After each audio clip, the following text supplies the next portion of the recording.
I have my best girl, Melissa, sitting off camera here.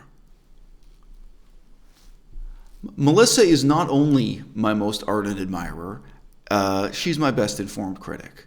I made a video about 4 months ago where I spoke passionately about the importance of the intimate partners you have in your life, male, female, transgender, whatever you're into, saying, when you really live with someone this way, it's not just that you do each other's dishes, you behold yourself as you're reflected in that person's eyes. Nobody else knows you the way they know you. Nobody else knows the decisions you made and the reasons why at that time you made that decision, what your motivations were, what your preoccupations were when certain decisions happened. You're constantly kind of bathing yourself in the criticism of your boyfriend, girlfriend, husband, wife, assuming you really live together. And in our case, we really spend like 24 hours a day, 7 days a week together. Even back when we both had jobs in China and so on, we spend a lot of quality time together. So it may be said, to some extent, she participates in my philosophy. To some extent, she perceives it from the outside, right? And to some extent, she's a critic of it. I think both of us laugh a lot about the drawbacks, about the disadvantages of my philosophy and my approach to life, right? I mean, sure, sometimes I laugh about it. Why? How would my life be different if I could just get along? How would my life be different if I were more sycophantic or dishonest, if I played a different game by different rules? We joke about it, we laugh. We're both aware of the advantages and disadvantages. But, for my girlfriend, there was a really, really striking change in her life. Because the boyfriend she had before me, I'm not going to paint it in terribly dark colors here. He was in many ways like a caricature of the average American man, right? Mm-hmm. I mean, his philosophy, his lifestyle was devoted to pleasure as he understood it, okay? He enjoyed playing video games. You want to venture a guess as to... So, again, I'm not keeping scorn of the guy, but he would come home from work quite late at night already, right? Mm-hmm. And then he would play online video games with his coworkers, right? Mm-hmm. Until like what hour of the night or something? I would say probably 3 a.m. Okay, so he'd play video games regularly on weekday nights, like Monday, Tuesday, Wednesday, Thursday, until 3 a.m. or 3:30 a.m. And you were already asleep when he finished playing, so you never saw how the game ended. You never found out who won. But, you would go to sleep with him playing video games and know that he was still playing video games many hours after you went to sleep. Yeah. Right? Perhaps it's possible that sometimes the game was a little too entertaining and he stayed up even later. We don't know. I'm not hating the guy. He played video games. He drank alcohol. He smoked marijuana, right? Yeah. Basically every day or every week? Mm-hmm. Okay. Every day. Wow. Sorry. Maybe not drinking every day. No, but he smoked marijuana every day. Yeah. That's a big choice.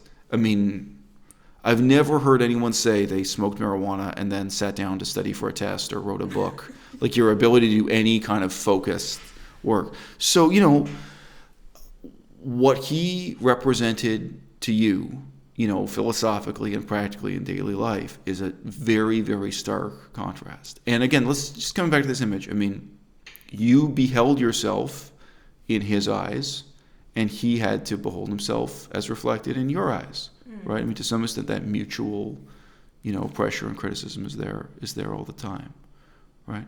Now, the question I asked my viewers, and again, if you just use your imagination thinking about Melissa, we've now been together for more than 3 years. I made a post about our 3-year anniversary when it came and went, right?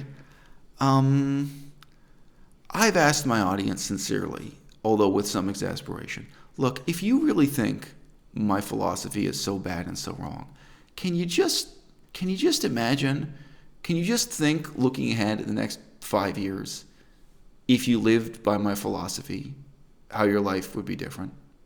Like whether you think that would be an improvement or what that would lead you to in terms of your learning, in terms of your lifestyle, in terms of that, if you really adopted this very uncompromising intellectual approach to the meaning of life, if you start holding yourself to those standards. And I'm the first person to say there are disadvantages. I've made so many videos bemoaning that and talking about, okay, a great example, my experience living in Thailand, Cambodia, and Laos. Other people would describe that as a success and a wonderful time. And actually, my own father, who's now deceased, he always insisted on that. He said, look, what you did in Thailand, Cambodia, and Laos, it was amazing, it was wonderful. And he compared it to other things in his own life and my various brothers' lives. He said, look, nobody else has done that. You did this, and this. As a scholar, you did this, and you went and saw these archaeological sites, and you did this humanitarian work, you did all this research, you learned, this is this wonderful experience. So my father would insist to me, stop describing it as a failure, right? But it is a failure relative to what my ambitions were, to what I was trying to accomplish. And one of the things, I'm very aware of in academia is that people are all the time lowering their ambitions and lowering the description of objectives to try to represent failure as success. Like, oh yeah, well, this was the purpose of the research project in Cambodia all along. Oh, no, it wasn't. You were trying to accomplish something more and you failed.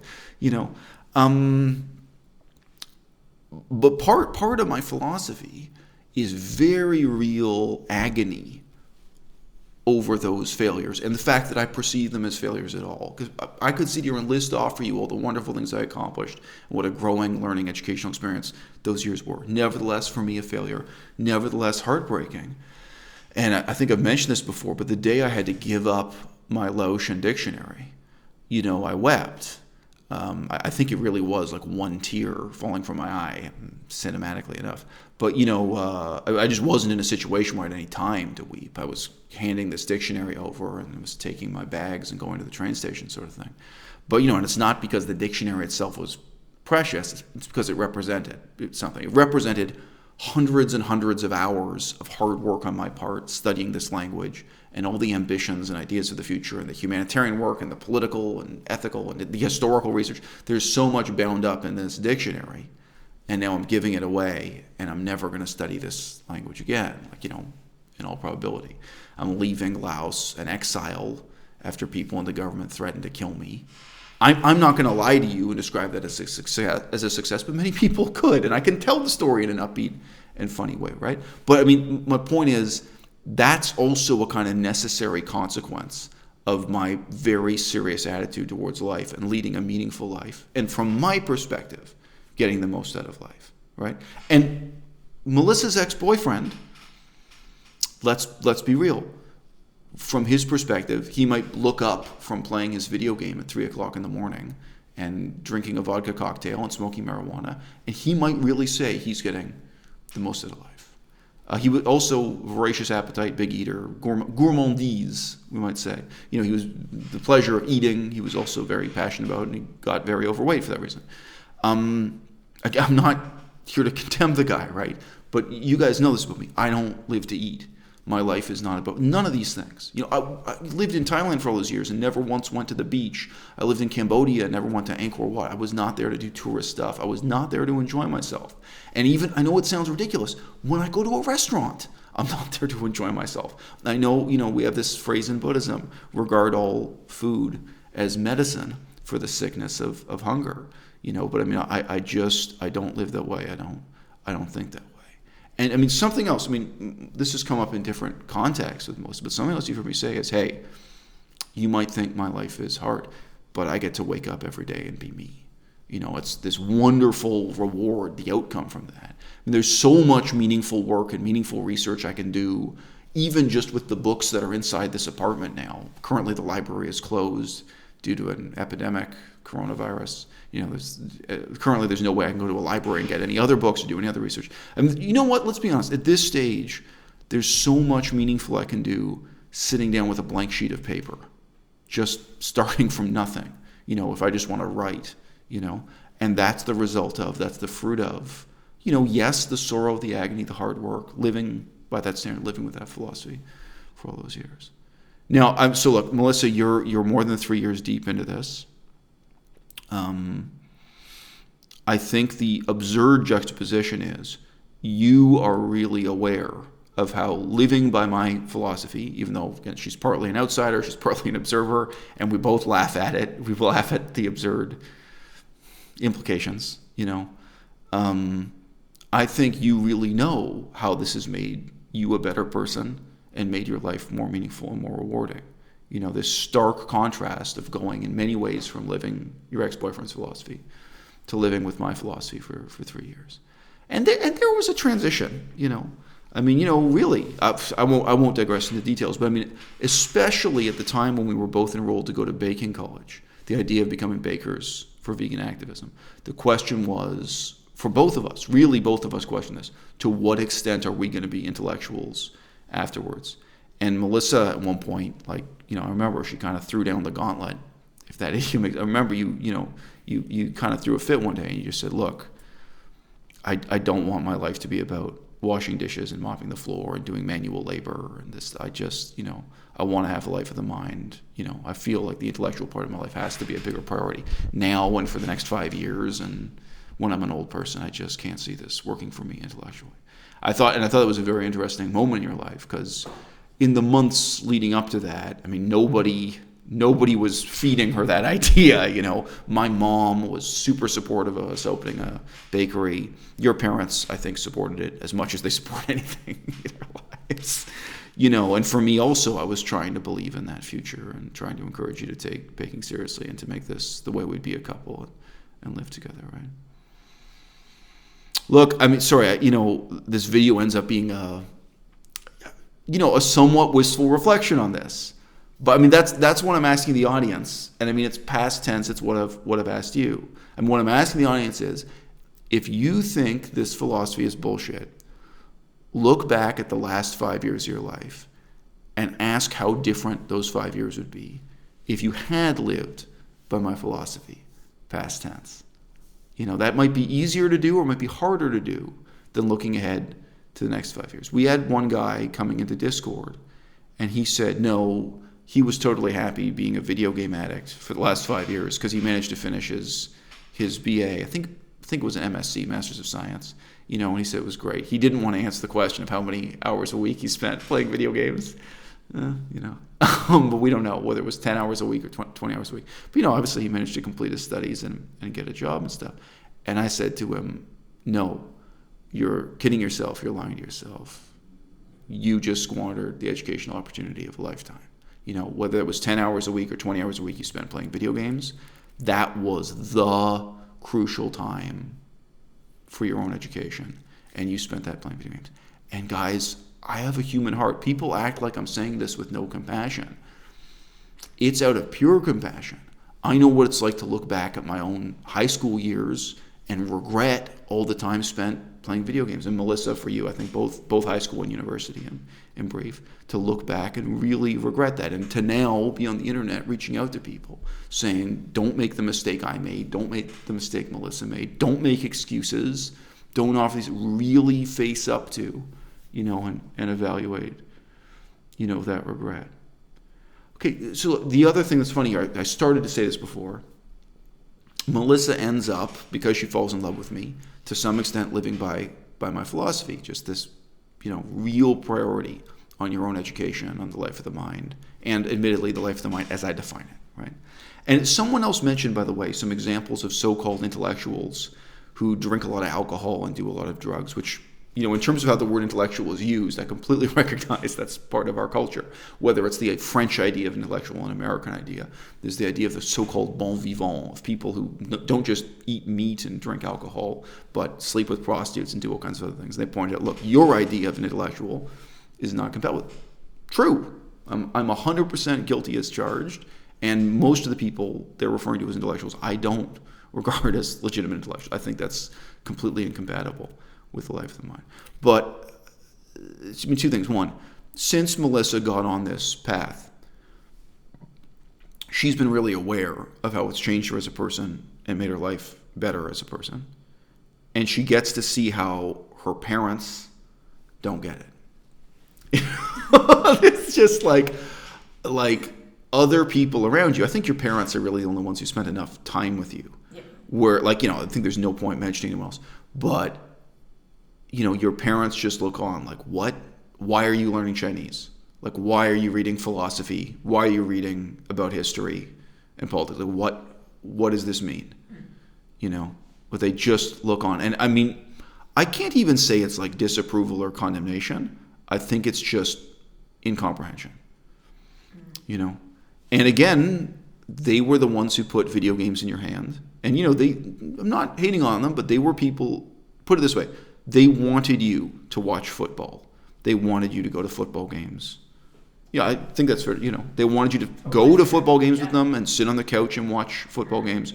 They wanted you to exactly lead that life. Yeah, even though my ex was wrong for me in so many ways, they grew to really like him because he watched football with them, and, you know. Yeah. He was interested in the same kind of music that they liked, like hard rock, old rock. Anyway. Yeah. I've not had these kinds of bonding activities, you know, with their parents. Okay, but the question I want to ask is this, and I mean, so hypothetically, I would ask Melissa's parents this question. I'm really asking you in the audience, and I can ask Melissa too, for the sake of it. But like, if you chose to live by my philosophy, not believing in it, you know what I mean? Even if you started off from the kind of attitude like, well, this guy doesn't know what he's talking about, but as an experiment, I'm going to try to play by his rules. If you chose to live by my philosophy for 5 years, like, what do you imagine is the worst possible outcome? Okay? Because living by her ex-boyfriend's philosophy, right, which is, again, not an uncommon philosophy, definitely not here in the Pacific Northwest, Seattle, Vancouver, Victoria, right? A lot of people live the way her ex-boyfriend lives, whether or not they philosophize about it, right?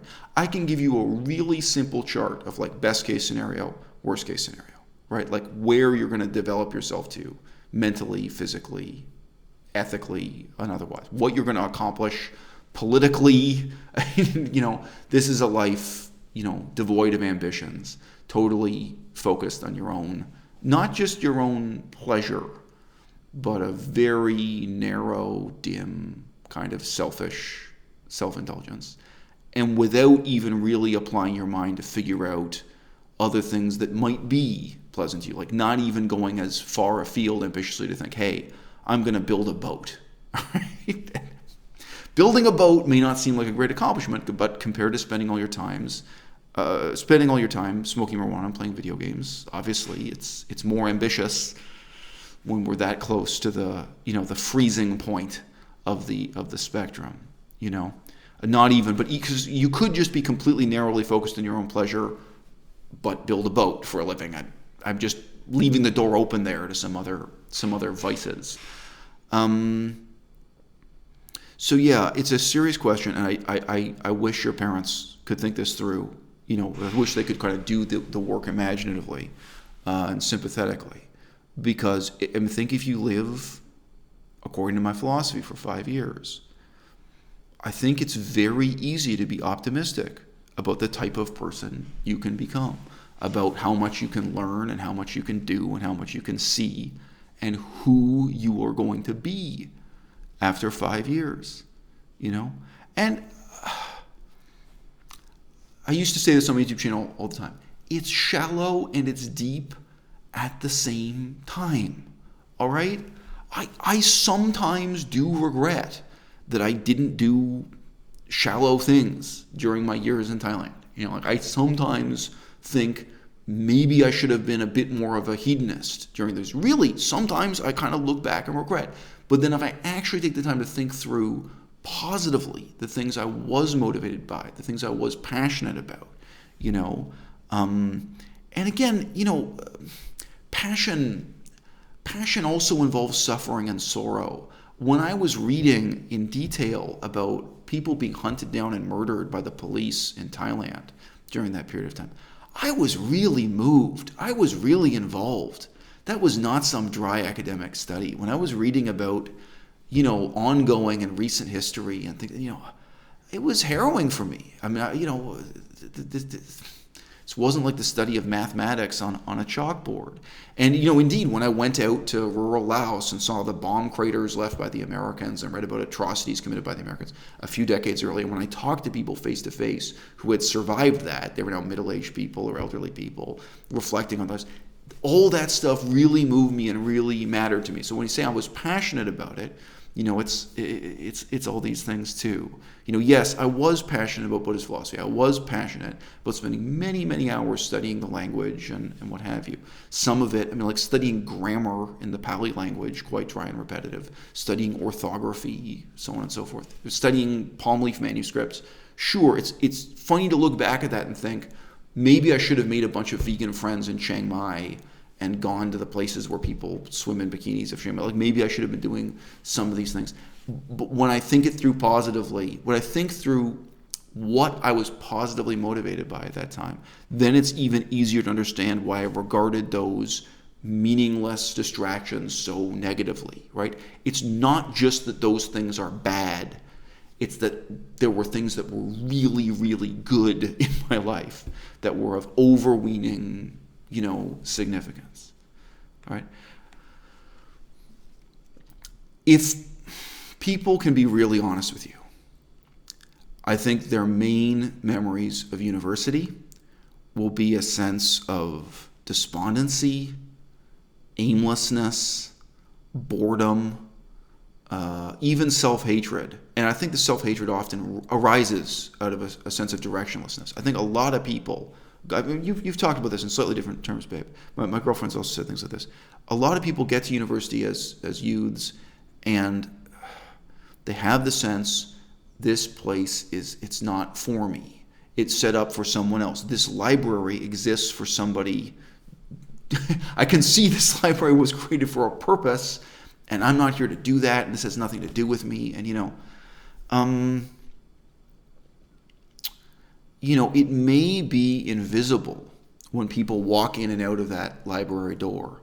The people who walk in with a sense of purpose, self-discipline, focus, meaning in their lives, that they're going in that library to do the most rewarding thing possible. Like this may be the most exciting day of their lives, what they're doing in that library. I've been in that situation. I've had exciting days in the archives in the library and it's not because of something inside the library. Ultimately, it's because of me. It's because of who I am and the motivation I'm bringing to it, and the tenacity and interest in what I'm working on and my focus, right?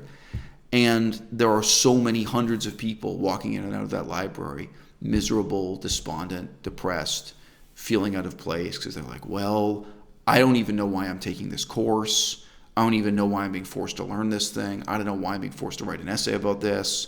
I'm supposed to find some book on this topic and read it and write this essay. I don't know. I've warned people now repeatedly, like, boredom is a deceptively simple term for a really complex phenomenon in your life. You've got to examine, you've got to take apart, you've got to understand more deeply, right? Like, if only the other people in this library could understand why they're bored and I'm not, right? And that applies to Buddhist libraries in Thailand as much as academic libraries in the West or something. I mean, the most valuable gift you can give somebody is not an education, and it's not access to education, but it's the will to learn. It's the motivation, right? And now Melissa gets to feel at age 27 how much different it is walking into a library, how much different it is being on a university campus, where it's like, yes, this is for me. All of this shit was built for me and for people like me. I'm here for the right reasons with the right motives. This isn't something I'm alienated from. This is something I own. This is something I'm empowered by. And you know what? I mean, the truth is, you can fail a course, but still, when you come in with that motivation, you know that you got what you wanted out of it. Like, hey, I'm here to learn. I'm here to research this. I'm here to write this. I'm here to study this language. When you have that fire and that passion. And that's ultimately the kind of reward. I'm trying to share with everybody in the audience, with you and you and you, And you can look at my life as a series of tragedies. You can look at, research I did in Laos, ending in tragedy, research I did with Korean Ojibwe, ending in tragedy. You can look at them as tragedies, right? But the triumph is me. The triumph is I get to be me, is that in enduring and overcoming each one of those terrible situations, I fashioned myself into the man who I now am, which is, in large part, self-discipline, that passion, that interest. It's taking that spark of childhood curiosity and building it up into a raging flame, or even more like a laser, where you can really use your curiosity every day, and it does a lot more than light up your life. I mean, I get to lead a meaningful life anywhere I am, under any circumstances, even if I'm put in prison, even if all I have is a blank piece of paper, right? I mean, that's the wonderful outcome of going through all those disappointments and all those failures, all those struggles. And, again, I don't remember all the things I studied in Laos and Thailand, or I do, but I'm not conversant in them. I can't recall to memory instantly a particular factoid about particular kings of Thailand, or who assassinated whom in the history of Cambodia at what point, and I studied all those things in tremendous detail with tremendous passion. And yet, that's the same fire I kindled. That's the same spark, or that's the same laser beam, if you want to put it, that's burning right now when I open a book on Chinese politics or Japanese politics, or whatever I'm working on at the time, and I'm bringing that same acumen and that background and that knowledge. And I was surrounded by hundreds of white men in Thailand who were either going to the brothel or the beach, or were going mountain climbing, or were going to a vegan party in Chiang Mai to indulge in hedonistic, pleasures of the senses. And from my perspective, when they went back home, when they went back to Canada, when they went back to England, Europe, the United States, when they left Thailand, they left with nothing. And I left with everything. Because what I left with is everything I need to lead a meaningful life.